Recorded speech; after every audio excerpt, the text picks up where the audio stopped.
Hello, my name's Jason. I'm not an archaeologist, but I do play one on TV. So come join me as we go into the dust.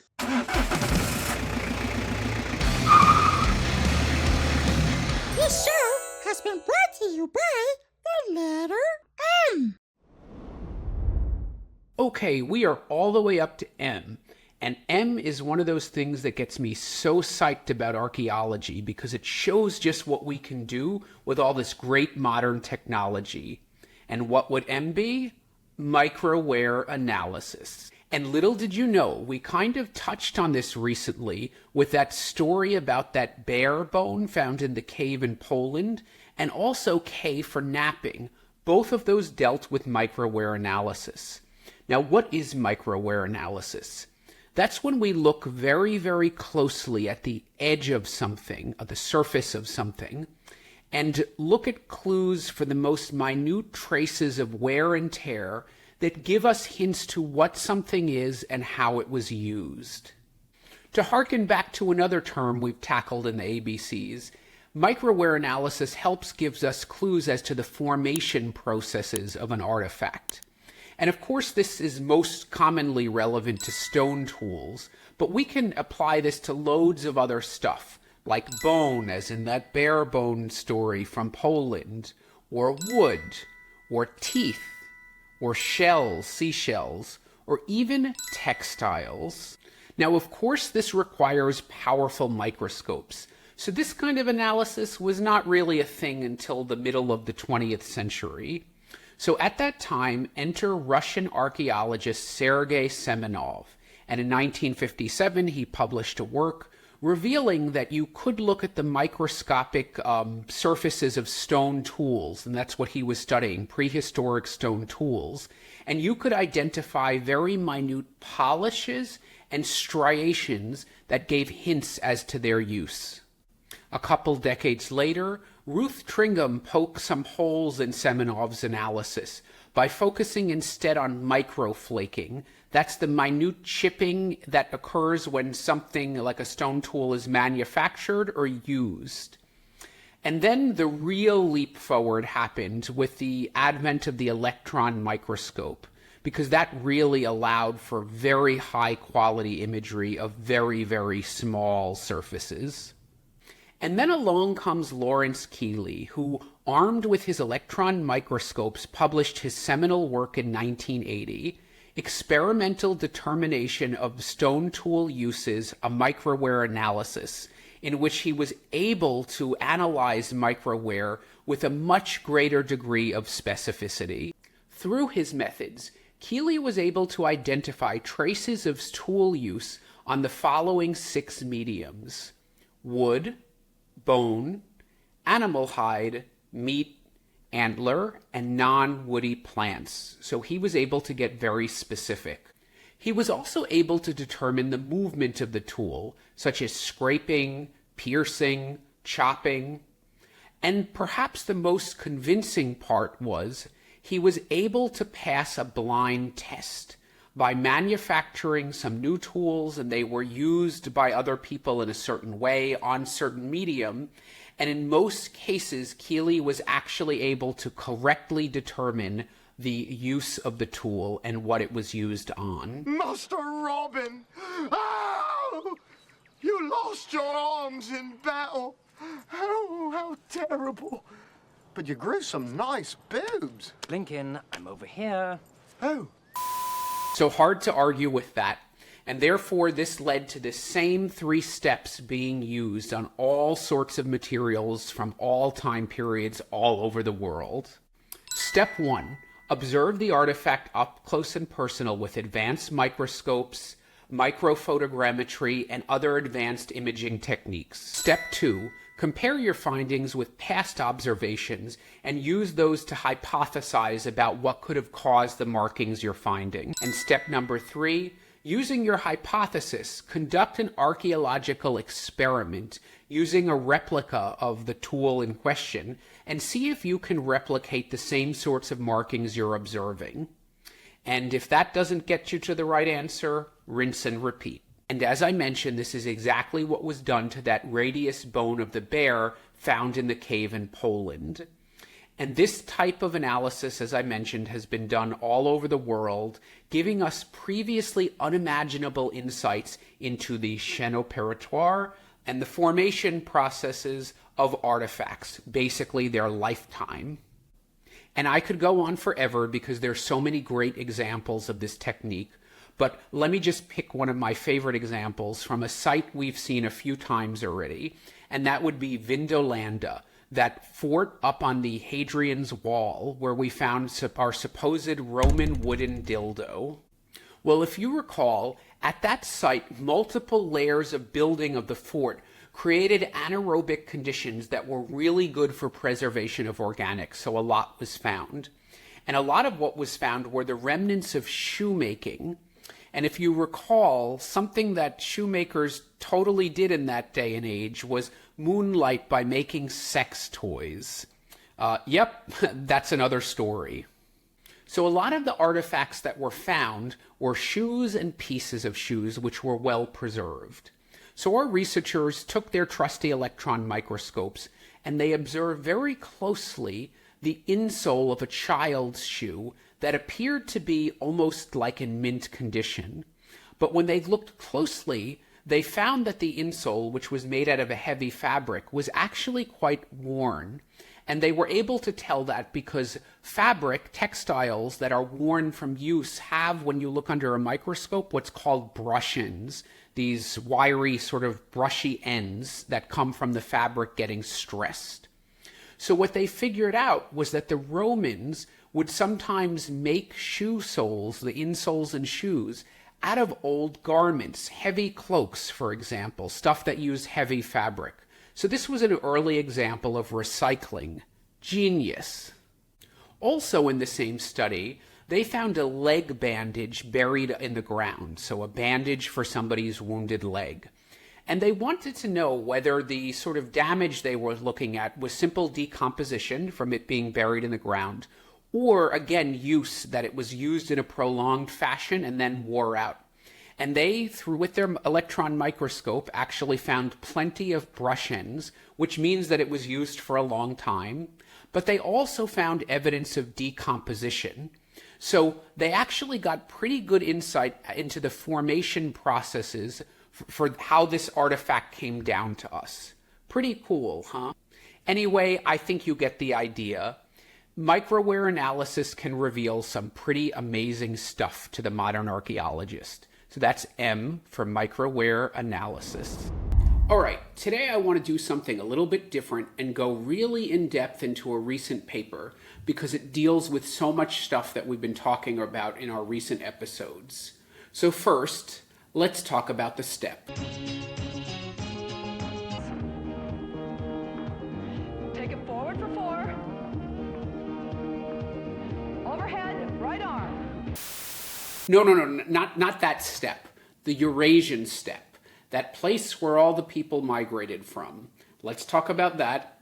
Let's talk about ancient DNA, and especially what happens when we match aDNA with archaeological evidence. So we're going to do a deep dive into this recent paper published in the journal Nature, and that's regarding a mysterious group of people called the Avars. Does that ring a bell? Well, it might, because we mentioned them very briefly in the recent Archaeology Porn episode on the Scythians as one of those people who migrated into Europe from the Eurasian steppe. So before we get into this amazing new research, who were the Avars? Well, there's a lot we don't know about them. Why? Well, if you recall, the Scythians, they lived during antiquity, and they were butting up right against the Greek world. So they had the benefit of having a lot of nerds like Herodotus writing about them. The Avars, on the other hand, they arrived on the scene in the early medieval period. And what do we sometimes call the early medieval period? This was a dark age, without law and without order. Men lived in fear of one another. Okay, let's not be melodramatic. It was called the Dark Ages because after the collapse of the Roman Empire, lots of places in northern and eastern Europe lost a written tradition. So there's just less that's known about the early medieval period than during Roman or Greek antiquity. So because the Avars themselves didn't write, and other than the Byzantines, their neighbors really didn't either, we just know a bit less about them and their early history than we do the Scythians.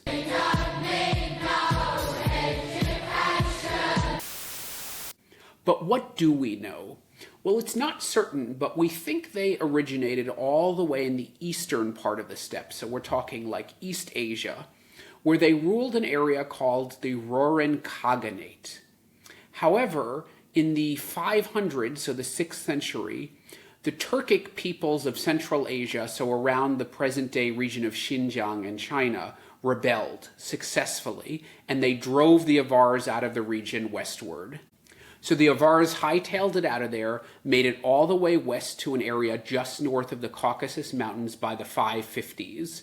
And by the 560s, a group of them made it all the way even further westward to what is present-day Hungary. And these were called the Pannonian Avars, after the Roman province of Pannonia, which is mostly Hungary, Serbia, Slovakia, that area.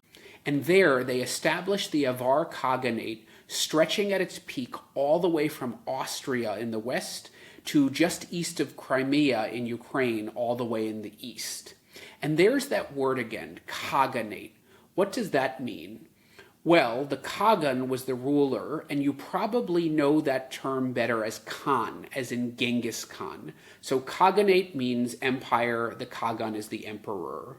Well, they were able to carve out their space in Europe by basically being a major pain in the ass to the chaotic Byzantine Empire to the south, the Slavs to the north and the west, and various other peoples. Now, they were crafty in playing the different sides off against each other at times, but their main source of strength was led by their emperor, their fierce rating. The emperor is not as forgiving as I am.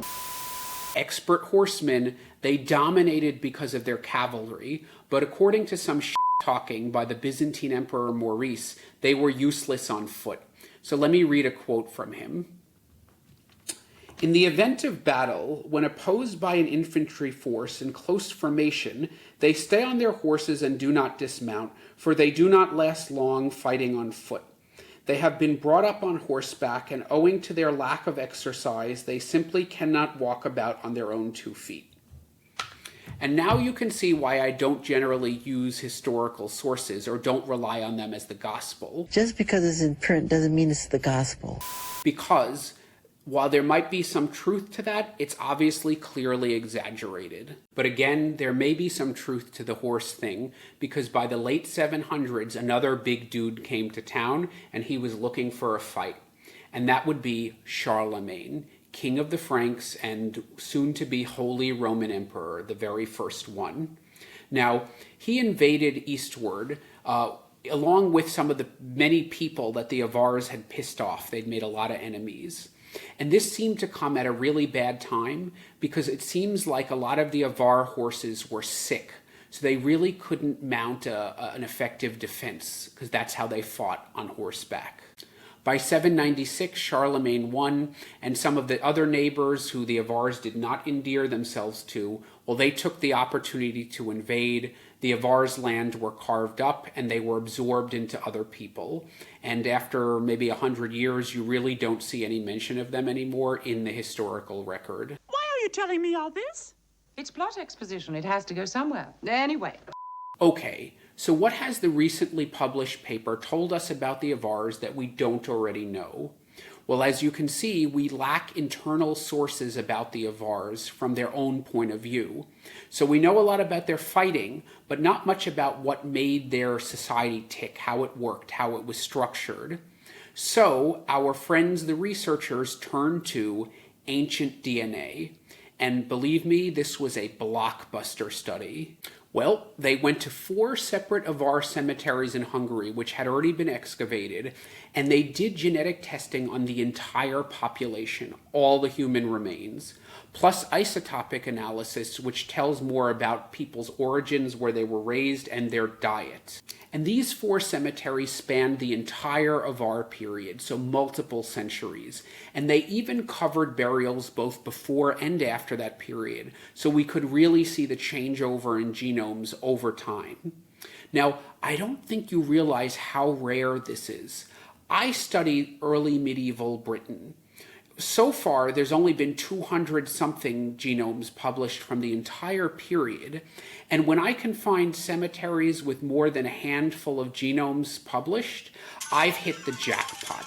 And this sample included genomes of 424 people, so that in this small area of Hungary dwarfs all of the genomes from this time in all of England that have been published. So yeah, it's a big deal. And what did they learn?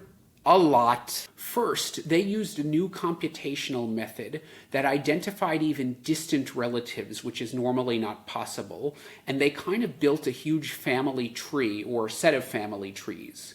So for example, at the largest site, which comprised like between 250 and 300 burials, they identified 9 sort of family groups or lineages over 9 different generations, and they mapped them out spatially within the cemetery. They also located everyone chronologically using radiocarbon dating modeling, so they could sort of see how the families developed. And what did they learn about these families? First of all, they kept it all in the family, not really having kids with people outside of their group of descent, so not other sort of ethnicities. So almost everyone buried there was somebody's parent or sibling or cousin, right?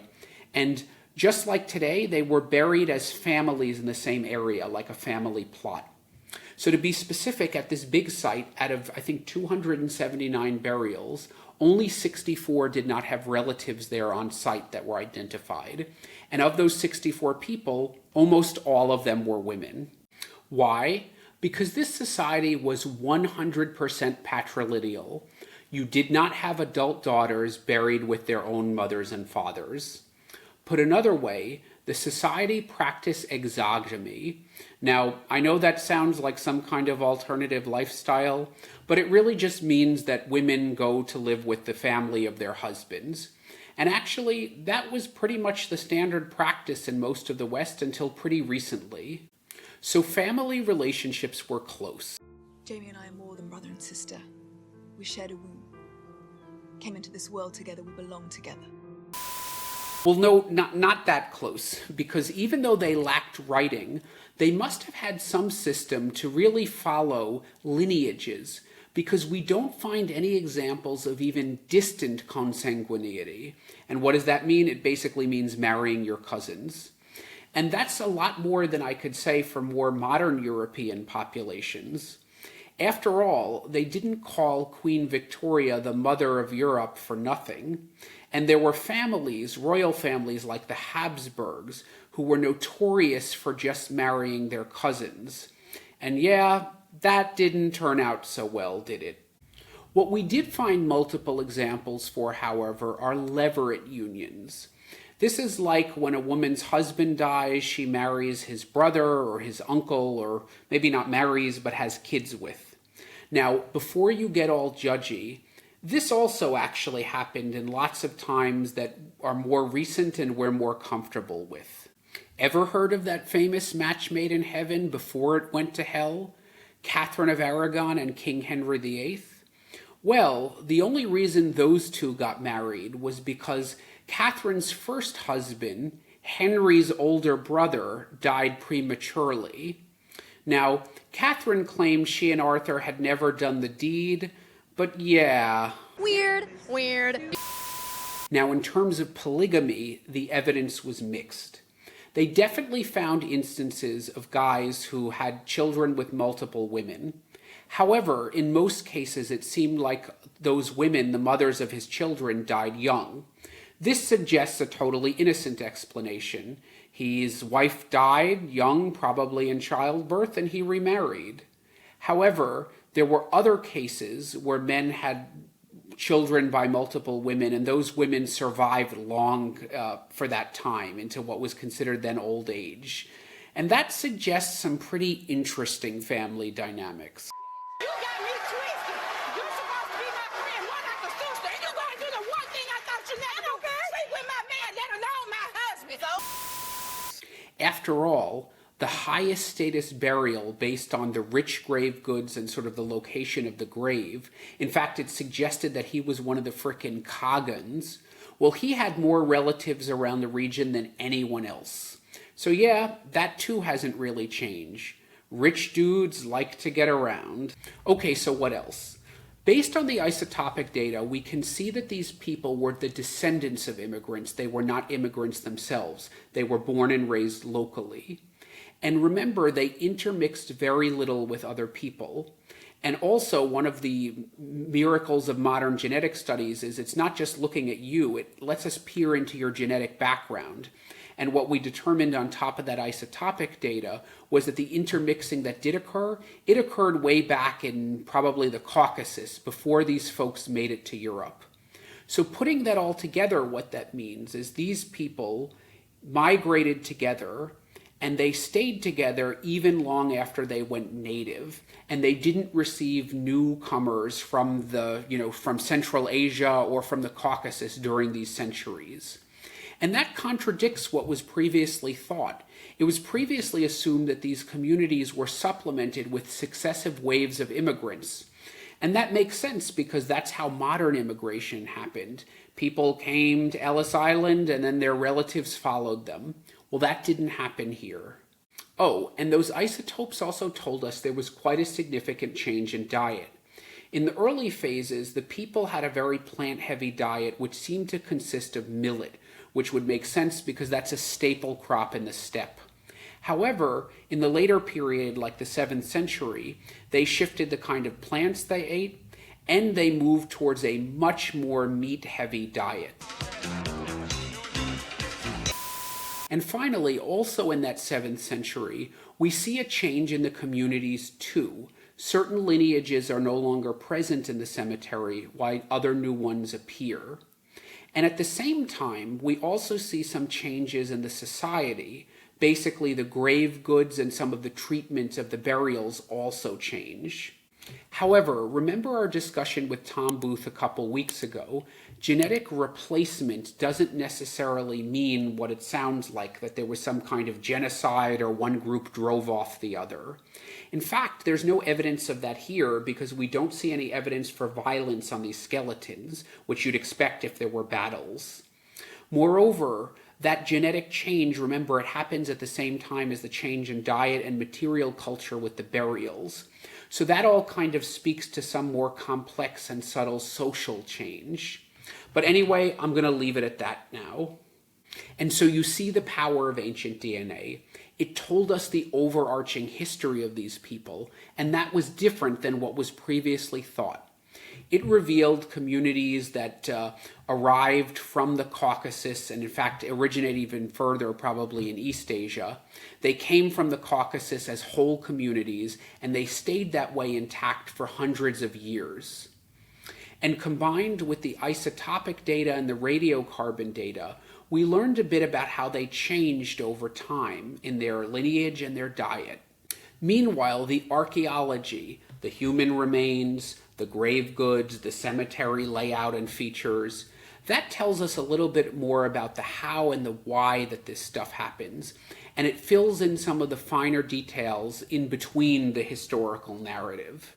Together, all of this evidence, the molecular evidence plus the archaeological evidence, gives us a good understanding of the history of these communities, as well as a shockingly close view into the lives of individual people. Okay, well, I think I've geeked out enough, but I hope you can see why I find this stuff, ancient DNA, so exciting. So, ancient DNA. Now, that's a good thing. Broadcasting live from somewhere underneath the ground. Archaeology News. The news you can trust. In today's news, we are going to dig into some zombie archaeology. As we know, the dead sometimes travel, and as we'll see, our ancient ancestors often went to great lengths to either facilitate or to stop them from doing that. For our first story, let's go to the village of Oppen in the German state of Saxony-Anhalt. There, the local Heritage Management and Archaeology Office announced the findings of a zombie grave dating back 4,200 years all the way to the late Neolithic, early Bronze Age time period. Now, what do we mean by zombie grave? So let's start with the basics. What they did find was the skeleton of a 40 to 60-year-old man who you can see is not all that well preserved, but it was enough that they could very roughly age the skeleton at the time of death. He was a member of the bell beaker culture at that time, which, if you recall, many of these ancient archaeological cultures were named after the types of ceramics and pottery they left behind, which in this case look like this. So hence the name bell beaker. Well, what we've long suspected thanks to the archaeology, and we now know thanks to ancient DNA, these bell beaker folks came all the way from that Eurasian steppe which we've talked about, and came to dominate much of Europe. However, as powerful as they were still afraid of the dead coming back to life to haunt them. How do we know? Because for some of them, rather than being buried with the usual bell beaker, again, that's how they got their name, they were buried in other sorts of creative ways which seemed to be trying to stop them from rising again. So in the case of this zombie burial, that was by the giant rock placed on his legs so he couldn't get up and walk the earth again. They call that a revenant. In other cases, the dead were simply buried face down, the thinking being that they would be confused, clawing their way further down into the earth rather than up to the surface. You're a stupid dumbass. And what is so cool and kind of creepy is how long these beliefs persisted, well into the early modern era and in most of Europe. And Poland in particular is a hotbed for these kinds of creepy burials. Now, they're so common that there's actually a fancy archaeological name for the burials, and that's called deviant. These are burials in which the dead seem to be punished or marginalized in some form, so their treatment is different than others. So we find burials face down with their hands or feet tied, with sickles across their neck, presumably so their head would get sliced off if they tried to rise, with padlocks around their feet, or with wooden stakes through their heart. I know what you are. Vampire. And look, this one even had its head in a box. Ah, no, but that's very creative. Okay, so that last one was fake news, but you get the idea. People over time were very creative with these deviant and zombie burials. So the one that was announced was nothing totally new for me, but it was much older than I realized because I'm mostly familiar with these in a medieval or late Roman context. So the fact that they were doing this 4,200 years ago, up until 200 or 300 years ago, to me is pretty amazing. And now off to Baltinglass, Ireland, where archaeologist James O'Driscoll has found what he believes are roots for the dead. Columbia Building, 57th Street. I'm in a hurry, so let's not dawdle. Whoa, that's quite a claim. So what exactly did he find? Well, to be specific, he found a cluster of 5 of a certain kind of monument, an ancient monument called a cursus. So, what's a cursus, you ask? Actually, it's kind of a misnomer, because in the 1700s, William Stukeley, who was perhaps Britain's most famous antiquarian, sort of a forefather to modern archaeology, well, he compared one of Britain's most famous cursuses, and more about that in a moment, to the Roman circus, which was a chariot racing track. But anyway, it's a Neolithic structure, a ditch usually in circular form, sometimes embellished with wooden posts. And these date back all the way to the Neolithic period, so 4,000 to 6,000 years old in most cases. And they tend to come in clusters, often found in Scandinavia, Britain, and France. And believe it or not, Stonehenge is located within a cursus, a ditch, circular in form, and that's exactly the one that Stukely was looking at when he first used that phrase, cursus, comparing it to the Roman circus. Also, just like Stonehenge, many of these are associated with burials, many are located near or aligned with rivers, and many of them, interestingly, are aligned with certain celestial events like solstices or eclipses. Given how old they were and that they are prehistoric, not much concretely is known about these things, and they're often not really excavated. So in Ireland, where we're going today, there have only been 25, I believe, that have been found, and there's only been one that has been properly excavated and dated, and that would be Newgrange, where I visited just last year. And what's so cool about Newgrange is, on the winter solstice during sunrise, I believe that is the only time that the sun illuminates the inner chamber in the center, and that happens through a little hole above the portal. It's such a rare occurrence that there's actually a special lottery for tickets just on that day. But anyway, I digress. And so what did O'Driscoll do? Well, he used our old friend LiDAR and identified 5 of these cursuses near Baltinglass, making that the largest cluster of them ever found in Ireland. And if you look at them, their shape, some of them at least, is rather oblong, not circular. Moreover, there are plenty of interesting archaeological features in the area, like a hill fort, but for the purposes of our zombie archaeology, the most interesting were some cairns that were actually aligned with the cursuses. What's a cairn? Well, it's a Neolithic monument usually made of stacked stones and often associated with burials, as were these. So we've got 5 of these things in close proximity, placed around a bunch of burials that are located seemingly strategically in the landscape, like next to rivers or on top of prominent hills. And remember, in the Neolithic, as we see at Stonehenge, rivers often seem to have a sacred association, often with death.